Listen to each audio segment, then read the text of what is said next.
Hello again, I'm Tripp Rogers, and this is Tripp's Take. I am back from a short cruise on Carnival Cruise Lines, Carnival Freedom. We went out of Port Canaveral and went to the Bahamas, and also we visited the island of the Princess Cay Island, which was enjoyable, and it was a nice day. The weather was cooler than I thought it would be, and I did the cardinal sin of anybody who goes on a cruise. I overpacked. I brought too much stuff. Didn't need to bring as many shirts and as much as I did. But, of course, you always do that because you never, ever know. It was a lot of fun, though. They had a big music trivia contest in the main theater. And Friday night, needless to say, I shone brightly. And for the rest of the cruise, I became known as Tripp, the music guy. And there were a number of trivia contests that I participated in and won. In fact, there's my prize right there. The ship on a stick, which I am proud of. So put that up here in the studio with the rest of my trophies and that kind of thing. It was really a lot of fun. And if you have a chance to go on a cruise, I recommend it. Especially if you have some time or you have some free time. There are a lot of cruise ships look to fill their boats, and they offer huge discounts. And just to take the cruise, just to try it out. I mean, listen, the worst that happens is you can sit there and play the casino all day. When they're not in port, the casino is open, and you can play the slot machines. But there's a lot to see, a lot to do on a cruise. And of course, some people prefer to drink, and you could do that too. Like I said, it was a really enjoyable time. But the best part about it was I kind of unplugged because I didn't buy the internet package. I didn't want people reaching out to me. I was on vacation. So basically, my phone, I could text my sister or my daughter back and forth. That's it. And I would get some notifications, but there's nothing I could do about them because the ship's internet was limited. So it was nice to unplug and kind of get away and not worry about it. Now, when we went to Princess Cay on Saturday, I was able to download all my email messages. I was kind of upset I didn't because I got a bunch of stuff from work and that kind of ticked me off. But what are you going to do, right? Again, I recommend take a cruise once in your lifetime just to enjoy it, to say you've experienced it. Again, not overly costly. Depending on if you go and you get a deal.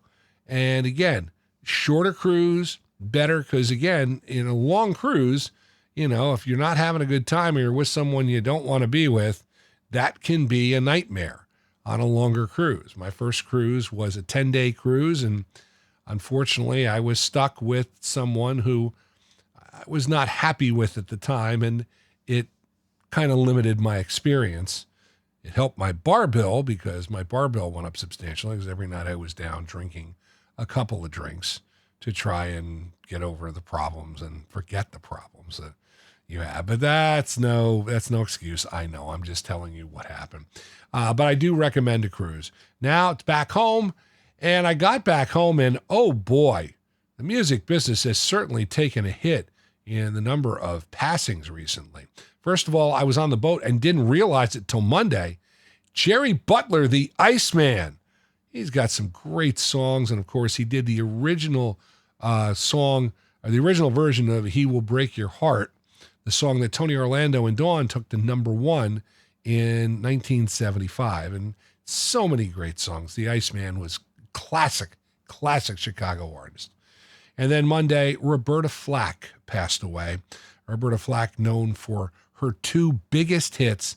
One of them included in a Clint Eastwood movie about a disc jockey, Play Misty for Me. That is what really ignited her career.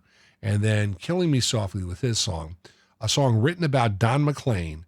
And for 2 years in a row, she was the first artist to win Record of the Year back-to-back from the Grammy Awards. Grammy Awards, not that old, by the way. They started in 1958, 59. So when she did that in 72 and 73, the Grammys had only been around for a short period of time. But still, she did that. And Roberta Flack also grew up being a school teacher.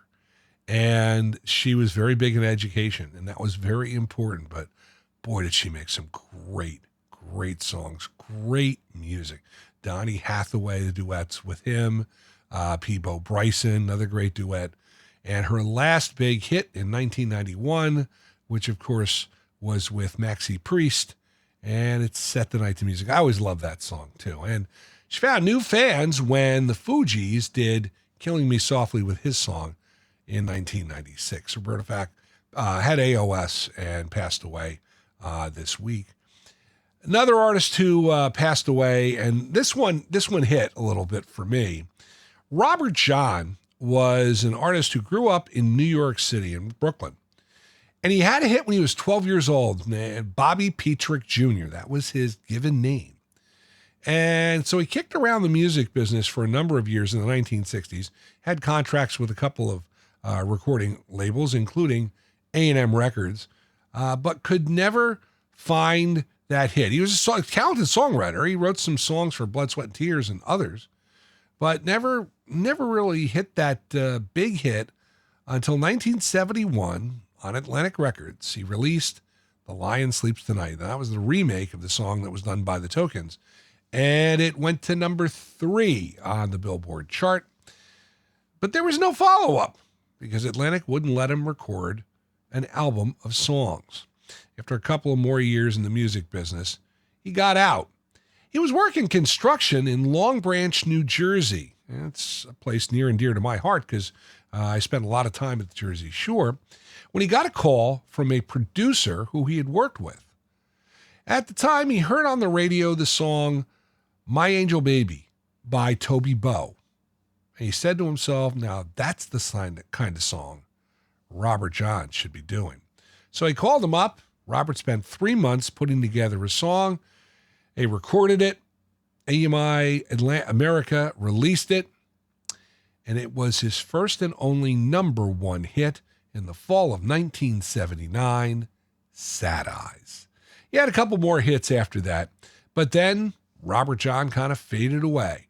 Moved to Las Vegas, lived in somewhat anonymity, although he did what everybody dreams in the music business. He came home for a concert. In 1995, WPLJ, a radio station in New York, did a 70s reunion concert, and one of the headliners was Robert John. Now, I know about this concert because I was there. Three Dog Night performed. It was a very, very special night, and seeing Robert John sing Sad Eyes live was great, and The Lion Sleeps Tonight. And Robert John did also make appearances, but he did not perform in later years. And Robert John passed away on Monday at the age of 79. You know, there's so much going on. It's hard to condense everything into a short Tripp's Take. It's just unbelievable the amount of things we do have to talk about, but I'm sure we'll get them as time goes on. I mean, Tripp's Take is here every week, and we'll get more ideas and more things to do. That is Tripp's Take for February the 27th, 2025. Got any comments or questions about my podcast? Please feel free to email trippstake@gmail.com. Fantasy football players, the season never ends. The Hall of Famer Mike Sheck and yours truly, Tripp Rogers, are working behind the scenes diligently to get you ready for 2025 fantasy football. We'll have another show coming your way in April just before the draft. The combines, by the way, are this weekend. And, of course, you can find it the same places you find Tripp's Take. That's Spotify for creators, also Apple and YouTube. Just search for Fantasy Sultans. If you like the music of the 60s, 70s, and 80s, you give a listen to WTRSradio.com, powered by Live365.com. That's going to do it for this edition of Tripp's Take. I totally thank you for joining me. For now, Tripp Rogers. Make it a great one.